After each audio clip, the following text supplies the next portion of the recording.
Hello, and welcome to part 2 of LambdaNewsBlog's special report on alcoholism and depression for the LGBT community, or simply, being human. I'm Christopher Warner.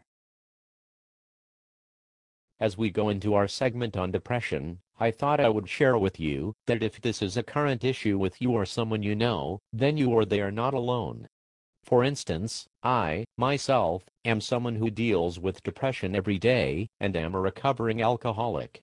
No, it's not easy to admit, but when you feel that you are put in this world to help someone, or be an example, you have to make yourself known. As a gay teen or adult, it is hard to live, and normal in our society. Whether it's learning how to adapt to a new environment, or perhaps you are coming to terms with your orientation and coming out. It's not easy. A lot of times, it makes us feel depressed, or sad, or simply confused with our own emotions. Today, we are going to look at what are some well-known triggers in the gay community that makes us feel depressed, some signs of depression, and at how you can improve your way of thinking by the simple things in life. In the process of discovering our sexual orientation, there are many feelings we may experience as we develop self-acceptance. Because the world is still relatively hostile and prejudiced towards gays and lesbians, it is not uncommon to feel confused, isolated, lonely, guilty, or depressed. Whether it's religious far-right radicals, such as Fred Phelps and the Westboro Church, protesters on the city sidewalks as you walk through downtown, or even, it's our own community and our stereotypes. You can pick up any issue of a magazine aimed at the LGBTQ community, and on the very cover, a well-chiseled 20-something graces the cover, nearly nude, and they are advertising to the entire community. For most, they see this as a set standard on how they are supposed to look. But usually, it doesn't pan out, and their self-esteem goes through the ringer. And it's quite understandable. A lot of us, including myself, go through it, literally, all the time. But it is how you deal with it that makes the difference. For most, they will continue to abuse themselves with grief of not getting that extra cut abdominal muscle, or the V-cut below the belly button, so they will slave away in the gym, starve themselves then, or worse, rely on chemical substances to achieve their high or gain. But before we do analyze what the negative things we do when we are depressed, let us actually look at what depression is, what to look for, and how to help ourselves, with our friends at healthyplace.com. Depression is a common and serious disorder.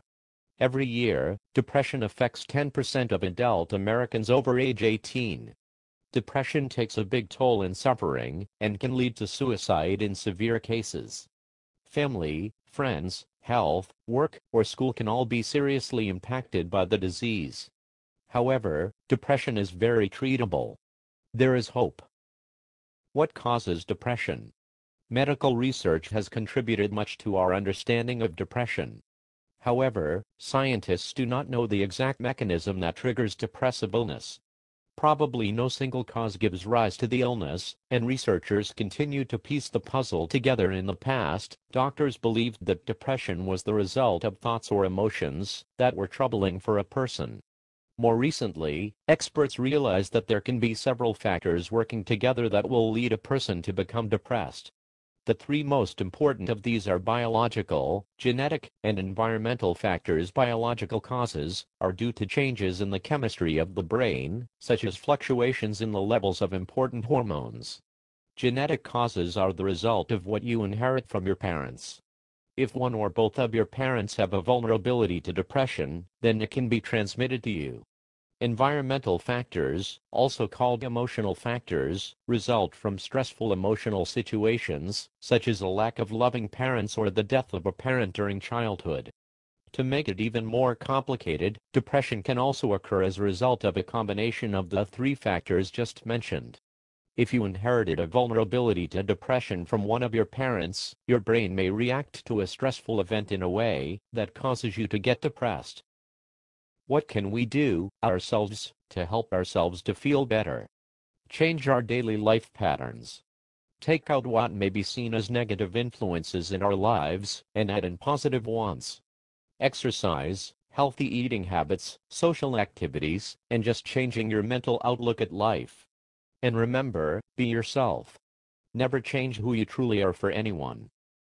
If you feel that you are unable to change your patterns or you just know you need to see someone, we plead that you seek professional assistance. That's it. We hope that this is insightful and brings awareness to the true inflictions on the LGBTQ community. We want to thank our friends at healthyplace.com for helping us shed light on these matters. We are back on Monday doing what we do best, bringing you the news through the eyes of the LGBTQ community. I'm Christopher Warner. Take care of yourself, and peace be with you.